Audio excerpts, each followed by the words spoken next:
360 செய்திகள். வாகனங்களுக்கு பெட்ரோல் மற்றும் டீசலுக்கு மாற்றாக 100% எத்தனால் எரிபொருளை பயன்படுத்த ஒப்புதல் அளிக்கப்பட்டிருப்பதாக மத்திய அமைச்சர் நிதின் கட்கரி தெரிவித்துள்ளார். மகாராஷ்டிர மாநிலம் நாக்பூரில் நடைபெற்ற நிகழ்ச்சியில் கலந்து கொண்ட பின்னர் செய்தியாளர்களிடம் பேசிய மத்திய சாலை போக்குவரத்து மற்றும் நெடுஞ்சாலைத்துறை அமைச்சர் நிதின் கட்கரி 100% எத்தனால் பயன்படுத்த அனுமதி அளிக்கும் கோப்பில் வெள்ளிக்கிழமையன்று கையெழுத்திட்டிருப்பதாக தெரிவித்தார். आज का दिन मेरे लिए भी बहुत खुशी का है कि कल रात को 8 बजे मैंने जो फाइल है उसके ऊपर साइन किया कि 100% इथेनॉल इसके नियम बनकर उसको आज कानूनी रूप से प्रक्रिया देने वाली फाइल पर मैंने साइन की है. இந்தியாவின் எரிபொருள் சார்பு நிலை குறித்து பேசிய அவர் பெட்ரோலுக்கு மாற்றாக எத்தனால் உருவெடுக்கும் என்றும் இது 22 லட்சம் கோடி ரூபாய் மதிப்பிலான இறக்குமதி சுமையை குறைக்க உதவும் என்றும் கூறினார். மேலும் மாருதி சுசுகி நிறுவனத்தின் வேகனார் மாடலில் பெட்ரோல் அல்லது எத்தனாலில் இயங்கும் வகையிலான மாடலை அறிமுகம் செய்து வைக்கும் நிகழ்ச்சியில் பங்கேற்றதாக குறிப்பிட்ட மத்திய அமைச்சர் இதேபோல மற்ற நிறுவனங்களும் கார் மட்டுமின்றி இருசக்கர வாகனங்களிலும் பிளக்ஸ் ஃபியூல் முறைக்கு விரைவாக மாறுவார்கள் என்று நம்பிக்கை தெரிவித்தார். எத்தனால் பயன்பாடு குறித்து முதலில் தாம் பேசிய போது பலர் தன்னை கிண்டல் செய்தார்கள் என்றும் நிதின் கட்கரி குறிப்பிட்டார். 100 நாட்களுக்கு மேலாக தொடர்ந்து அமெரிக்கா ஈரான் போர் ஒரு வழியாக முடிவுக்கு வந்துள்ளது. ஈரானின் அணு ஆயுத கொள்கைக்கு எதிராக எச்சரிக்கை விடுத்து வந்த அமெரிக்கா இஸ்ரேலுடன் இணைந்து கடந்த பிப்ரவரி 28ஆம் தேதி ஈரான் திடீர் தாக்குதல் நடத்தியது. இதில் ஈரானின் முக்கிய தலைவர்கள் பலர் கொல்லப்பட்டதை அடுத்து ஈரான் பதில் தாக்குதல் தொடுத்தது. குறிப்பாக மேற்காசிய நாடுகளில் அமைந்துள்ள அமெரிக்க ராணுவ தளங்கள் மீது ஈரான் தாக்குதல் நடத்தியது. மேலும் கச்சா எண்ணெய் வர்த்தகத்தின் முக்கிய நீர்வழி போக்குவரத்து பாதையான ஹார்மூஸ் நீரிணையையும் முடக்கியதால் கச்சா எண்ணெய் விலை கடுமையாக உயர்ந்தது. இந்நிலையில் ஈரானுடனான அமைதி ஒப்பந்தம் இறுதி செய்யப்பட்டதாக அமெரிக்க அதிபர் டொனால்டு ட்ரம்ப் அறிவித்துள்ளார். ட்ரூத் சமூக வலைதள பக்கத்தில் பதிவிட்டுள்ள அவர் ஹார்மூஸ் நீரிணை எவ்வித கட்டணமுமின்றி திறந்துவிடப்படுவதாகவும் அதேவேளையில் அமெரிக்க கடற்படையின் முற்றுகையை உடனடியாக நீக்க உத்தரவிட்டுள்ளதாகவும் தெரிவித்துள்ளார். அதேபோல் அமைதி ஒப்பந்தத்திற்கு தேசிய பாதுகாப்பு கவுன்சில் ஒப்புதல் அளித்திருப்பதாக ஈரான் அதிபர் மசூத் பெஷஷ்கியான் தெரிவித்துள்ளார். இதற்கிடையே சுவிட்சர்லாந்தில் வரும் 19ஆம் தேதி அமைதி ஒப்பந்தம் கையெழுத்தாகும் என பாகிஸ்தான் பிரதமர் ஷெபாஸ் ஷெரீப் குறிப்பிட்டுள்ளார். அமெரிக்கா ஈரான் போர் முடிவுக்கு வந்ததன் எதிரொலியாக சர்வதேச சந்தையில் கச்சா எண்ணெய் விலை கடுமையாக சரிந்தது. மேற்காசிய நாடுகளில் நிலவிய போர் சூழல் காரணமாக சர்வதேச சந்தையில் கச்சா எண்ணெய் விலை கடுமையாக உயர்ந்தது. இதன் எதிரொலியாக பல்வேறு நாடுகளில் பெட்ரோல், டீசல், கேஸ் சிலிண்டர் உள்பட எரிபொருள் விலை கடுமையாக அதிகரித்தது. இந்நிலையில் அமெரிக்கா ஈரான் போர் முடிவுக்கு வந்துள்ளதால் சர்வதேச சந்தையில் கச்சா எண்ணெய் விலை கடுமையாக சரிந்துள்ளது. அதன்படி WTI எனப்படும் அமெரிக்க கச்சா எண்ணெய் ஒரு பீப்பாய் 4% மேல் குறைந்து $81 என்ற அளவில் வர்த்தகமாகிறது. அதேபோல சர்வதேச கச்சா எண்ணெய் பிரெண்ட் 4% அளவிற்கு சரிந்து ஒரு பீப்பாய் $83 வரை வர்த்தகமாகிறது. இதற்கிடையே ஆசிய பங்குச் சந்தைகள் ஏற்றத்துடன் தொடங்கியதால் முதலீட்டாளர்கள் மகிழ்ச்சியடைந்தனர். குறிப்பாக ஜப்பான், கொரிய பங்குச் சந்தைகள் 5% அளவிற்கு ஏற்றம் கண்டன.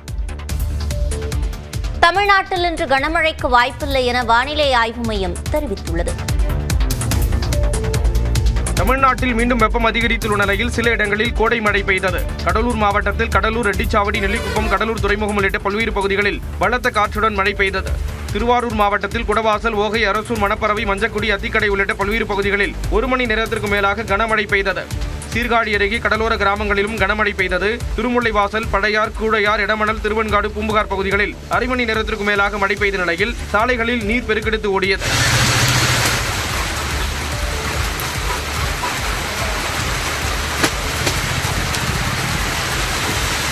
புதுச்சேரியில் நகர்ப்பகுதிகளான ராஜ்பவன், முதலியார்பேட்டை, உப்பளம், லாஸ்பேட்டை மற்றும் சுற்றுப்பகுதிகளில் அரை மணி நேரம் மழை பெய்தது. இதேபோல் கிராமப்புற பகுதிகளான வம்புப்பட்டு, கூனிச்சம்பட்டு, செல்லிப்பட்டு, திருக்கனூர், சோரப்பட்டு பகுதிகளில் மழை பெய்த நிலையில் அறுவடைக்கு தயாராக இருந்த 1000 ஏக்கர் நெற்பயிர்கள் மழையில் நனைந்தன.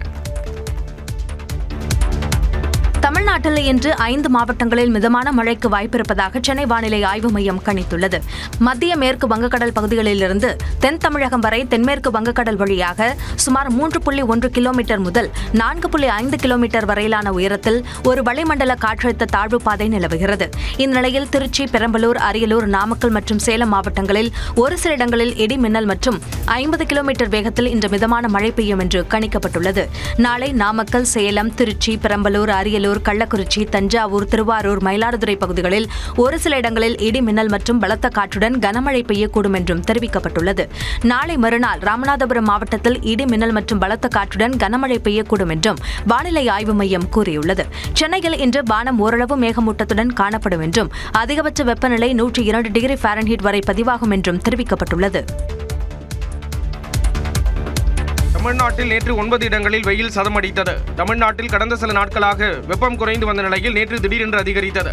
மாநிலத்திலேயே அதிகபட்சமாக நாகப்பட்டினத்தில் 104 டிகிரி ஃபாரன்ஹீட் வெப்பம் கொளுத்தியது. மதுரை நகரில் 103, திருச்சியில் 102, மதுரை விமான நிலையத்தில் 101 டிகிரி ஃபாரன்ஹீட் வெப்பம் பதிவானது. சென்னை மீனம்பாக்கம், நுங்கம்பாக்கம், கடலூர், கரூர், பரமத்தி, தஞ்சை ஆகிய இடங்களிலும் வெயில் சதமடித்தது. இதேபோல புதுச்சேரி மற்றும் காரைக்காலிலும் வெயில் சதமடித்தது.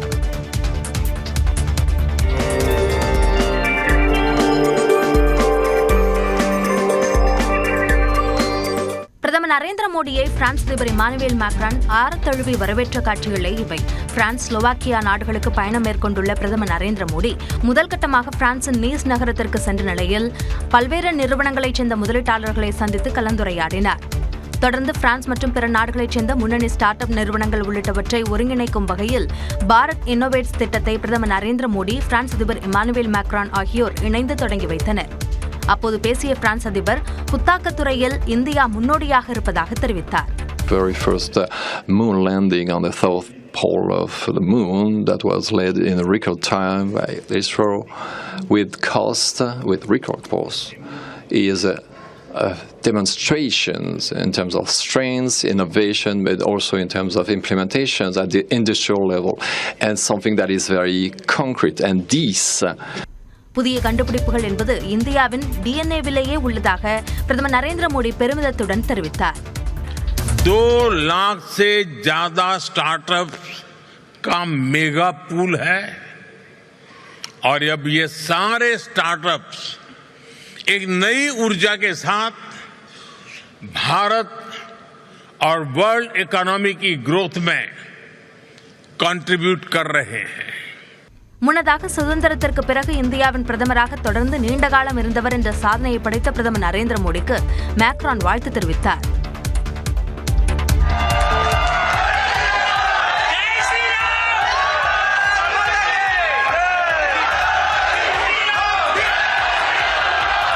பிரான்ஸ் பயணத்தை முடித்துக் கொண்டு ஸ்லோவேக்கியா நாட்டிற்கு சென்ற பிரதமர் நரேந்திர மோடிக்கு இந்திய வம்சாவளியினர் உற்சாக வரவேற்பளித்த காட்சிகளே இவை.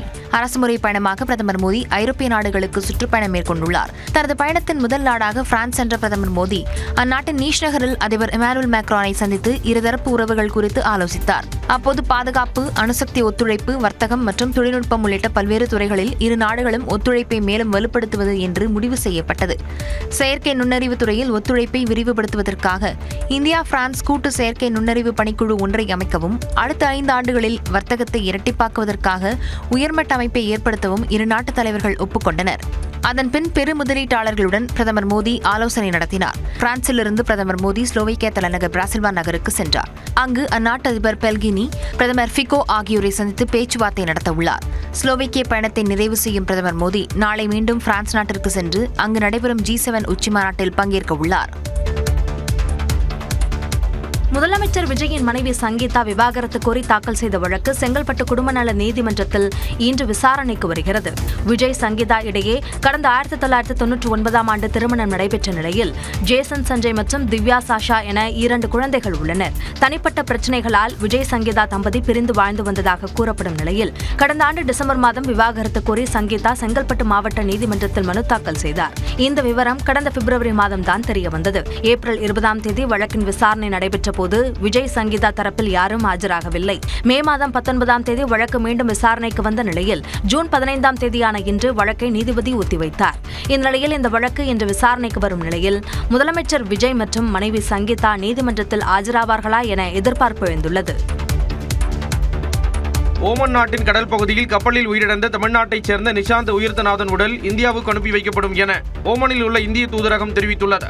ஓமன் நாட்டின் கடல் பகுதியில் நிறுத்தப்பட்டிருந்த MT செலஸ்டியல் என்ற கப்பலில் பணியாற்றி வந்த தமிழ்நாட்டின் தூத்துக்குடி மாவட்டத்தைச் சேர்ந்த 35 வயதான நிஷாந்த் உயிர்த்தநாதன் உடல்நலக் குறைவால் உயிரிழந்தார். கடந்த 11ஆம் தேதி நிஷாந்த் உயிரிழந்த நிலையில் கப்பலில் உடலை பதப்படுத்தும் வசதி இல்லாததால் அவரது உடல் அழுகத் தொடங்கியது. இதனால் குளிர்ந்த தண்ணீர் பாட்டில்களை வைத்து முடிந்தவரை உடலை அழுகாமல் தடுக்க சக மாலுமிகள் போராடி வந்தனர். இந்நிலையில் உயிரிழந்த நிஷாந்தின் உடலை உடனடியாக மீட்க நடவடிக்கை எடுக்க வேண்டும் என அவரது மனைவி சராபின் தூத்துக்குடி மாவட்ட ஆட்சியரிடம் மனு அளித்தார். இச்சூழலில் உயிரிழந்த நிஷாந்தின் உடல் இருக்கும் கப்பல் துக் துறைமுகம் வந்தடைந்துள்ளதாகவும் விசாரணைக்கு பிறகு விரைவில் அவரது உடல் இந்தியாவுக்கு அனுப்பி வைக்கப்படும் என்றும் ஓமனில் உள்ள இந்திய தூதரகம் தெரிவித்துள்ளது. இதனிடையே ஓமன் கடலில் இன்ஜின் பழுது காரணமாக நிறுத்தி வைக்கப்பட்டிருந்த மற்றொரு கப்பலான MSC விராட்டில் சிக்கி தவித்த 14 இந்தியர்கள் மீட்கப்பட்டதாகவும் அவர்கள் நல்ல உடல்நலத்துடன் இருப்பதாக ஓமனில் உள்ள இந்திய தூதரகம் தெரிவித்துள்ளது. தவைக்காவும் அதிமுகவும் ஒன்றுதான் என அமைச்சர் ஆதவ் அர்ஜுனா கூறியுள்ளார். அதிமுக என்ற கப்பலை தவைக்க மூழ்க விடாது என அமைச்சர் ஆதவ் அர்ஜுனா தெரிவித்துள்ளார். செங்கல்பட்டு மாவட்டம் மதுராந்தகத்தில் மாற்றுக் கட்சியினர் தவைக்கவில் இணையும் நிகழ்ச்சி நடைபெற்றது. இதில் அமைச்சர்கள் ஆனந்த், ஆதவ் அர்ஜுனா, செங்கோட்டையன், ரமேஷ் உள்ளிட்டோர் பங்கேற்றனர். அப்போது பேசிய அமைச்சர் ஆதவ் அர்ஜுனா அதிமுகவும் தவைக்கவும் ஒன்றுதான் என்றார். புரட்சித் தலைவர் உருவாக்கியுடைய அதிமுக, புரட்சித் தலைவர் அவர்களால் வழிநடத்தப்பட்ட அதிமுக கண்டிப்பாக தமிழக வெற்றி கழகம் மூழ்க விடாது. ஏன்னா தமிழக வெற்றி கழகமும் அதிமுகவும் ஒன்று. EPS பழனிசாமி அவர்கள் மூழ்கி கொண்டிருக்கிறார், அப்படி சொல்லுவோம். முன்னதாக பேசிய அமைச்சர் ரமேஷ் கொள்கை குறித்து பேச தவைக்க தயாராக இருப்பதாக திமுகவினருக்கு சவால் விடுத்தார். சரி, உண்மையிலேயே நாங்கள் எல்லாம் சவால் விடுறோம். இந்த மேடையில இருந்து எங்களுடைய மாண்புமிகு முன்னணியான அமைச்சர்கள் அத்தனை பேர் இருக்கிறாங்க. அவங்க கிட்ட இருந்து கத்துக்கிட்டு இருந்த ஜூனியர் அமைச்சர்கள் நாங்கள் இருக்கிறோம். யாராவது ஒருத்தர் கிட்ட நீங்க தைரியம் இருந்தா கொள்கை பேசி ஜெயித்து விட முடியும்னா நாங்க பாத்துக்கலாம். கள்ளுக்கடைகளுக்கு எதிராக போராடியவர் பெரியார் என குறிப்பிட்ட அமைச்சர் ரமேஷ் மதுக்கடைகள் மூலம் ஆண்டு வருமானத்தை 50,000 கோடி ரூபாயாக உயர்த்தியது முந்தைய திமுக அரசு என விமர்சித்தார். அதிமுக மூழ்கிக் கொண்டிருக்கும் கப்பல் என அமைச்சர் செங்கோட்டையன் விமர்சித்துள்ளார். மாற்றுக் கட்சியினர் தவைக்கவில் இணையும் நிகழ்ச்சியில் பேசிய அமைச்சர் செங்கோட்டையன் அதிமுக என்ற கட்சியே இனி இருக்காது என்றார். இனி கட்சியே இருக்காது. அண்ணா திமுக என்று மூழ்கி போயிருக்கிற கப்பலை யாராலும் தடுத்து நிறுத்த முடியாது. மூழ்கி கொண்டிருக்கிற கப்பல். ஆகவே மூழ்கி கொண்டிருக்கிற கப்பலில் இருந்து மக்கள் திரண்டு வருகிறார்கள். முன்னாள் அமைச்சர் வருகிறார்கள், சட்டமன்ற உறுப்பினர் வருகிறார்கள், இன்னும் சட்டமன்ற உறுப்பினர் வருவார்கள். முன்னதாக அதிமுக எம்எல்ஏ பதவியை ராஜினாமா செய்துவிட்டு தவைக்கவில் இணைந்த மரகதம் குமரவேல் பேசுகையில் தான் தவைக்கவில் இணைந்ததன் பின்னணியில் குதிரை பேரம் இல்லை என்றார். குதிரை பேரம் செய்தாங்க, அதனால தான் போனாங்க. அந்த அம்மா எவ்வளவு கோடி தெரியுமா? எனக்கு 50 கோடி கொடுத்தாங்களா, 100 கோடி கொடுத்தாங்களாம். நீ எந்த ரைடு வேணா விடுங்க வீட்டுக்கு. தமிழக வெற்றி கழகம் ஒரு தூய்மையோட ஆட்சி செய்து கொண்டிருக்கின்றார்கள். நீ எந்த ரைடு வேணா விடு, எனக்கு அதை பத்தி கவலை இல்லை. நான் வாங்கினா தானே நான் பயப்படணும், அவங்க கொடுத்தா தானே அவங்க பயப்படணும். சிபிஐ ரைடு விடுவாங்களா? குதிரை பேரம் யார் செஞ்சாங்க தெரியுமா? குதிரை பேரம் செஞ்சதே எடப்பாடி அவர்கள் தான். CV சண்முகம் ஆதரவு எம்எல்ஏக்களை தன் பக்கம் அடைக்க எடப்பாடி பழனிசாமி குதிரை பேரம் நடத்தியதாக குற்றம் சாட்டிய மரகதம் EPS வீட்டில் தான் ரைடு விட வேண்டும் என்றார். அதிமுக செயற்குழுவை கூட்டி தேர்தல் தோல்விக்கான காரணம் குறித்து விவாதிக்க வேண்டும் என்று முன்னாள் அமைச்சர் CV சண்முகம் வலியுறுத்தியுள்ளார். பொதுக்குழுவை கூட்டுங்கள், உங்கள் விருப்பப்படியே ஒரு தேதியில் கூட்டுங்கள். ஆனால் அதற்கு முன்பு பொதுக்குழுவை கூட கூட்ட காலதாமதமானால் செயற்குழுவையாவது கூட்டுங்கள். இந்த ஆண்டு ஆரம்பித்து இது 6வது மாதம் போயிட்டு இருக்குது. செயற்குழு கூட்டம் ஆண்டுக்கு 2 முறை கூட்டப்பட வேண்டும். அந்த செயற்குழு கூட்டத்தையாவது கூட்டுங்கள், அழைத்து அதில் விவாதியுங்கள். ஏன், என்ன காரணம், என்ன நடவடிக்கை எடுக்க வேண்டும், இது சீர் செய்வதற்கு என்ன செய்ய வேண்டும் என்பதை விவாதியுங்கள். அதிமுக பொதுச் செயலாளர் எடப்பாடி பழனிசாமி ஆமாம் சாமி போடுபவர்களை மட்டும் தன்னுடன் வைத்திருப்பதாகவும் சில காலம்தான் தங்களால் பொறுக்க முடியும் என்றும் ஆவேசமாக தெரிவித்தார். தன்னை சுற்றி ஒரு வேலியை போட்டுக் கொண்டிருக்கிறார், அதிலே ஒரு 4-5 ஜால்ராக்களை வைத்துக் கொண்டிருக்கிறார். அவர் சொல்வதற்கெல்லாம் ஆமாம் சாமி போடுகிறவர்களை வைத்துக் கொண்டு இருக்கிறார். நாங்கள் சில காலம் பொறுப்போம், எங்களுக்கு என்ன வழிமுறைகள் என்று எங்களுக்கும் தெரியும். எங்களை அந்த நிலைக்கு நீங்கள் தள்ளாதீர்கள். பொதுச் செயலாளர் என்ற முறையில் கட்சியை EPS காப்பாற்ற வேண்டும் என்றும் CV சண்முகம் வலியுறுத்தினார். மகனை அரசியலுக்கு கொண்டுவர அதிமுக பொதுச் செயலாளர் எடப்பாடி பழனிசாமி நாடகம் நடத்துவதாக முன்னாள் அமைச்சர் CV சண்முகம் குற்றம் சாட்டியுள்ளார். திண்டிவனத்தில் செய்தியாளர்களிடம் பேசிய அவர் பாட்டாளி மக்கள் கட்சியால் தான் அதிமுக 31 இடங்களில் வெற்றி பெற்றது என்றார். அந்த 31 தொகுதி, 47 தொகுதியில் 31 தொகுதி பாட்டாளி மக்கள் கட்சி போட்ட பிச்சை. பாட்டாளி மக்கள் கட்சி கூட்டணியில் இல்லை என்றால் இங்கே வட மாவட்டத்திலே அரியலூர், கடலூர், விழுப்புரம், கள்ளக்குறிச்சி, திருவண்ணாமலை, வெள்ளூர், தர்மபுரி, ஏன் சேலத்தில் இவரே தப்பி தவறி தான் தட்டு தடுமாறி தான் ஜெயிச்சிருப்பார். மீதி 6 தொகுதியும் ஜெயிச்சிருக்கார். தொடர்ந்து பேசிய அவர் மகனை அரசியலுக்கு கொண்டுவர எடப்பாடி பழனிசாமி நாடகம் நடத்துவதாக குற்றம் சாட்டினார். இன்னைக்கு சோசியல் மீடியாவில் ஒரு செய்திகளை பரவிட்டுக் கொண்டிருக்கிறார். நேற்று அவர் கூட்டம் நடத்தியதாகவும் அந்த கூட்டத்தில் எல்லாம் ஆரவாரமாக உங்கள் மகனை அரசியலுக்கு கொண்டு வாங்க, அதில் எந்த ஆட்சேபனையும் இல்லை. அதுக்கு எதுக்கு இந்த டிராமா? யார் வேண்டுமானாலும் அரசியலுக்கு வரலாம். இந்த நிலையில் தாவேக்காவின் தூண்டுதலின் பேரில் CV சண்முகம் இவ்வாறு பேசுவதாக விழுப்புரம் அதிமுக மாவட்ட செயலாளர் பசுபதி தெரிவித்தார். தாவேக்காவினுடைய தூண்டுதலின் பேரிலே இன்றைக்கு CV சண்முகம் அவர்கள் எங்களுடைய கட்சியை பற்றியும் எங்களுடைய பொதுச் செயலாளரை பற்றியும் இன்றைக்கு தவறான செய்திகளை இன்றைக்கு கூறியிருக்கின்றார். மயிலம் தொகுதியில் அவர் ராஜினாமா செய்து மீண்டும் போட்டியிட்டால் டெபாசிட் கூட வாங்க மாட்டார் என்றும் பசுபதி கூறினார். அதிமுகவிலிருந்து விலகுவதாக அக்கட்சியின் கொள்கை பரப்பு துணைச் செயலாளரும் நடிகையுமான கௌதமி அறிவித்துள்ளார். இது தொடர்பாக அதிமுக பொதுச் செயலாளர் எடப்பாடி பழனிசாமிக்கு அவர் அனுப்பியுள்ள கடிதத்தில் தான் வகித்து வரும் கொள்கை பரப்பு துணைச் செயலாளர் பதவியிலிருந்தும் அதிமுகவின் அடிப்படை உறுப்பினர் பதவியிலிருந்தும் தற்போது உள்ள அரசியல் சூழலை கருத்தில் கொண்டு சமூக சேவை செய்ய ஏதுவாக கனத்த இதயத்துடன் தன்னை விடுவித்துக் கொள்வதாக குறிப்பிட்டுள்ளார். அதிமுகவில் சேர்ந்த நாள் முதல் இன்று வரை தனக்கு அனைத்து வகையிலும் ஒத்துழைப்பு நல்கிய முன்னாள் அமைச்சர்கள் உட்பட அனைவரையும் மனதார வணங்கி நன்றி கூறி தன்னை கட்சியிலிருந்து விடுவித்துக் கொள்வதாகவும் கௌதமி தெரிவித்துள்ளார். திரையுலகில் முன்னணி நடிகையாக வலம் வந்த கௌதமி தனது அரசியல் பயணத்தை 1997ஆம் ஆண்டு பாஜகவில் இணைந்ததன் மூலம் தொடங்கினார். எல்.கே. அத்வானி தலைமையில் பாஜகவில் இணைந்த அவர் அந்த கட்சியின் இளைஞர் அணியான பாரதிய ஜனதா யுவ மோர்ச்சாவின் துணைத் தலைவராகவும் பொறுப்பு வகித்தார். 2023ஆம் ஆண்டு அக்டோபர் 23ஆம் தேதியன்று பாஜகவிலிருந்து விலகி அதிமுகவில் இணைந்தார். அதிமுக கொள்கை பரப்பு துணைச் செயலாளராக நியமிக்கப்பட்ட அவர் நட்சத்திர பேச்சாளராகவும் வலம் வந்தார். நடந்து முடிந்த சட்டப்பேரவைத் தேர்தலில் தோல்வியடைந்ததால் முன்னாள் அமைச்சர்கள், மூத்த நிர்வாகிகள் பலர் அதிமுகவிலிருந்து விலகி தாவேக மற்றும் திமுகவில் இணைந்து வரும் நிலையில் கௌதமியும் அதிமுகவிலிருந்து விலகியிருப்பது கவனிக்கத்தக்கது. கூட்டணியிலிருந்து ஜி.கே. வாசன் வெளியேறியுள்ளார். தேசிய ஜனநாயக கூட்டணியிலிருந்து நட்புடன் வெளியேறுவதாக தமிழ் மாநில காங்கிரஸ் தலைவர் ஜி.கே. வாசன் தெரிவித்துள்ளார். நடந்து முடிந்த சட்டப்பேரவைத் தேர்தலில் அதிமுக தலைமையிலான தேசிய ஜனநாயக கூட்டணியிலிருந்து தமிழ் மாநில காங்கிரஸ் போட்டியிட்ட அனைத்து தொகுதிகளிலும் தோல்வியடைந்தது. இந்நிலையில் ஜி.கே. வாசன் தலைமையில் சென்னை எழும்பூரில் கட்சியின் செயற்குழு கூட்டம் நடைபெற்றது. கூட்டத்துக்கு பின் செய்தியாளர்களிடம் பேசிய ஜி.கே. வாசன் தேசிய ஜனநாயக கூட்டணியிலிருந்து நட்புடன் வெளியேறுவதாக கூறினார்.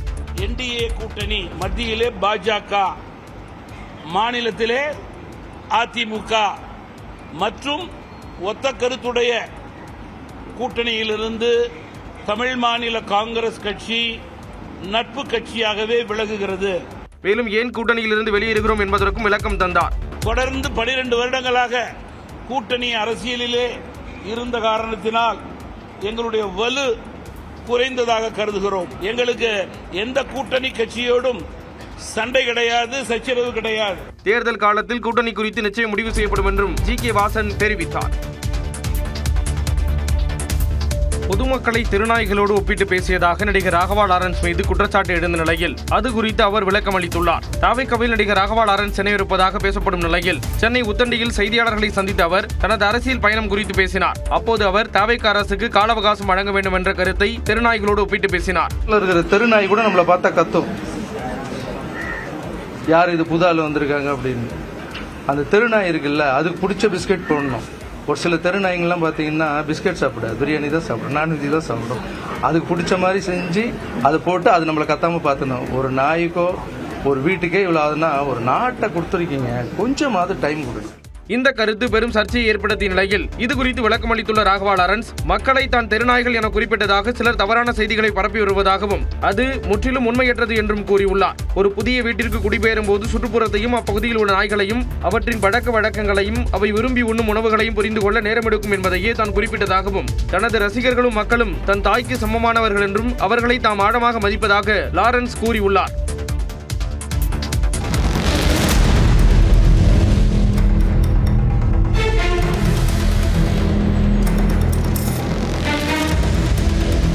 சென்னை பழைய பல்லாவரத்தில் ஓய்வு பெற்ற மின்வாரிய பெண் ஊழியரிடம் செயின் பறிப்பில் ஈடுபட்ட நபர் கைது செய்யப்பட்டார். பழைய பல்லாவரம் பொன்னியம்மன் தெருவில் வசித்து வருபவர் ராஜம்மாள். 69 வயதான இவர் மின்வாரிய அலுவலகத்தில் பணியாற்றி ஓய்வு பெற்றவர். இவர் அங்குள்ள பெருமாள் நகர் பகுதியில் நடைபயிற்சி மேற்கொண்ட போது அந்த வழியாக இருசக்கர வாகனத்தில் முகக்கவசம் அணிந்து வந்த நபர் ராஜம்மாளின் கழுத்தில் இருந்த 3.5 சவரன் தங்கச் செயினை பறித்துச் சென்றார். ஒரே ஒரு ஆள் தான் பைக்கில் வந்தான். இப்படி ஈத்துட்டான், இந்த சைடில் ஈத்துட்டு வந்து நான் பார்க்குறேன், ஐயோ சைடில் டேன்னு கத்திட்டு போனேன். ஜனம் ஏகப்பட்ட ஜனம் தான், 2 ஆட்டோ கூட போச்சு. ஏப்பா என் சைன் பிடிக்க போகிறப்பா, சைன் இப்படியே தூக்கி போகிறான் அந்த சைன் அந்த பைக்கில். அவன் என் சைன் பிடிக்கிறப்பா, சைன் மடக்குன்னா யாரை மடக்கிற மாதிரி அதையாட்டி ஓட்டான். இது குறித்து அளிக்கப்பட்ட புகாரின்படி சிசிடிவி காட்சிகளை வைத்து பல்லாவரம் குற்றப்பிரிவு காவலர்கள் விசாரணை நடத்தினர். அதில் முகலிவாக்கம் பகுதியை சேர்ந்த நவீன்குமார் என்பவர் செயின் பறிப்பில் ஈடுபட்டது தெரியவந்தது. அவர் கைது செய்யப்பட்ட நிலையில் தங்கச் செயின் மற்றும் இருசக்கர வாகனம் பறிமுதல் செய்யப்பட்டது. எஜுகேஷன் இதையெல்லாம் நாங்கள் கொடுத்துக் கொண்டிருக்கிறோம்.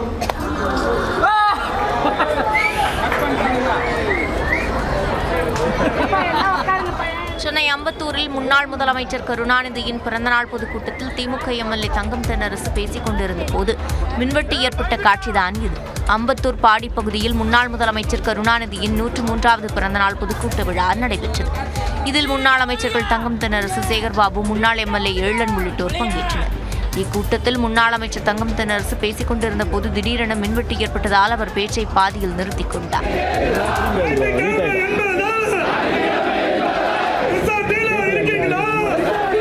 சுமார் 30 நிமிடங்களுக்கும் மேலாக மின்சாரம் வராததால் நிகழ்ச்சி பாதியிலேயே ரத்தானது. இதனையடுத்து செய்தியாளர்களிடம் பேசிய முன்னாள் அமைச்சர் தங்கம் தென்னரசு, தமிழ்நாடு முழுவதும் என்ன நடந்து கொண்டிருக்கிறதோ அதுவே இக்கூட்டத்திலும் நடந்துள்ளதாக கூறினார். தமிழ்நாடு முழுவதும் என்ன நடந்து இருக்கிறதோ அதற்கு இன்றைக்கு மேடையிலே நடந்ததே சரியான சான்று. நாங்கள் 1 மணி நேரம் பேசி சொல்ல வேண்டிய கருத்தை என்ன என்பதை இங்கே நடந்த மின்வெட்டே அதற்கு நாட்டு மக்களுக்கு அதை உணர்த்திவிட்டது. இதனிடையே காஞ்சிபுரம் அருகே உள்ள தனியார் திருமண மண்டபத்தில் நடைபெற்ற திமுக ஜென்சி இளைஞர்கள் கூட்டத்தின் போது மின்வெட்டு ஏற்பட்டதால் ஆத்திரமடைந்த இளைஞர்கள் திமுகவுக்கு ஆதரவாகவும் தவேகாவுக்கு எதிராகவும் டார்ச் லைட் அடித்து முழக்கங்களை எழுப்பினர். வந்தவாசி அருகே அரசு தொகுப்பு குடியிருப்பில் மின்சார வசதி இல்லாததால் பள்ளி மாணவர்கள் விளக்கு வெளிச்சத்தில் படிக்கும் அவலம் தொடர்கிறது. திருவண்ணாமலை மாவட்டம் சோரபுத்தூர் கிராமத்தில் இருளரின மக்களுக்கான அரசு தொகுப்பு குடியிருப்பு அமைந்துள்ளது. இங்கு 7 குடும்பங்களைச் சேர்ந்த 30க்கும் மேற்பட்ட இருளரின மக்கள் வசித்து வருகின்றனர். இந்நிலையில் அரசு தொகுப்பு வீடுகள் கட்டப்பட்ட மனைக்கு பட்டா இல்லாததால் மின்சாரம் வழங்கப்படவில்லை என கூறப்படுகிறது. மின்சாரம் இல்லாமல் இரவு நேரங்களில் கடும் அவதியடைந்து வரும் அப்பகுதி மக்கள் விஷப்பூச்சிகள் வீட்டிற்கு வருவதாக வேதனை தெரிவிக்கின்றனர். நாங்களும் பசங்க வச்சுட்டு இருக்கோம். 10வது படிக்குது, 7வது படிக்குது, 2வது படிக்குது, 3வது படிக்குது. அதுங்கெல்லாம் படிக்கிறதுக்கு ரொம்ப கஷ்டப்படுதுங்க. வேலைக்கு வச்சுக்கின்னு தான் படிக்கிறோம். சாப்பாடு செய்யறதா கூட ஒரு 4 மணிக்கெல்லாமே சாப்பாடு செஞ்சு முடிச்சிடுவோம். ஏன்னா பூச்சிங்க நிறைய விழுது. டெய்லி பார்த்தோன்னா டெய்லி ஒரு பாம்பு வரும். சின்ன குழந்தையிலேருந்து நாங்கள் இந்த வீட்டில் தான் இங்கே கரண்ட் இல்லாமல் வாழ்ந்துங்கிறோம். ஒரு பாம்பு ஆகட்டும், பூச்சி போட்டு எது வந்தாலும் நாங்கள் உடனடியாக இது பண்ணுறதுக்கு எங்களுக்கு மருத்துவ வசதியும் கிட்ட இல்லை. மின்சாரம் கிடைக்க அதிகாரிகள் நடவடிக்கை எடுக்க வேண்டும் எனவும் அப்பகுதி மக்கள் கோரிக்கை விடுத்துள்ளனர்.